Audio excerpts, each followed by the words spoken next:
So I've gone through and I have some samples for you to show you what the monster mouth is going to look like. These are much larger than you're actually going to work. If you make them too large on this small piece of paper, it won't hold together. But so that you're sort of familiar or begin to think about bridges, because remember we used bridges in the last one. And so in the monster mouth, to keep it together, you need to have things that we call bridges.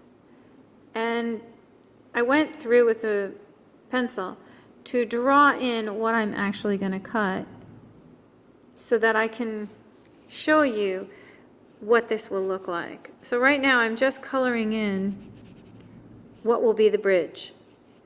And in a second I'll show you how I'm going to cut that bridge. But this is just a visual of how many bridges are actually in this one little piece. So some things that I need to do is I need to score so that this piece bends along that arabesque out here on the outside with my tool. Now I'm going to use the bigger of the ends. So this end is really tiny, so I'm going to use the bigger end. Some of the tools that the stylists that I've given out have very big ends, and in that case you would use the smaller of the two. You'll know when you see it. And so what you want to do is score this whole edge out here. The rest of it you're going to cut. Now the tricky part comes in here, right at the end. And the reason that that's tricky is because there isn't a very clear-cut way to think about this end. So if I come in with my X-Acto knife and I pull down,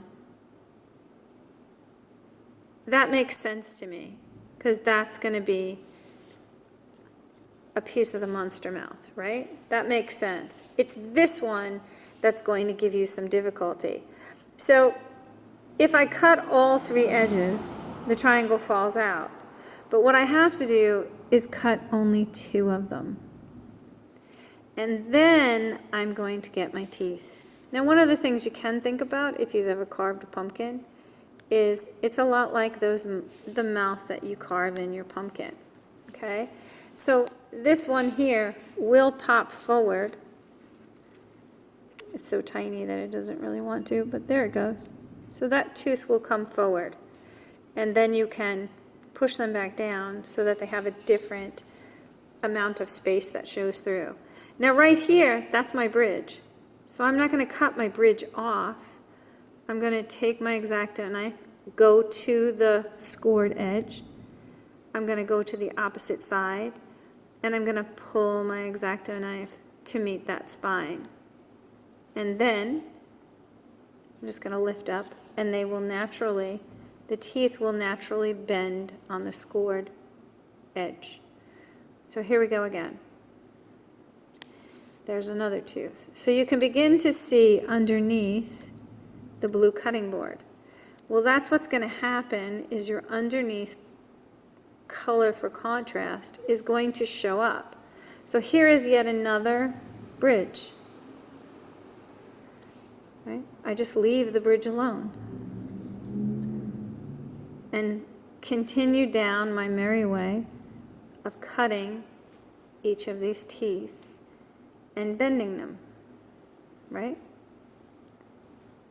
And the pencil is there just really to show you what I'm thinking about. So I'm going to get that sort of, I call it monster mouth because they're spiky. So if I were to come to my other one over here, and I'll go there in 1 second. So I'm going to stop here,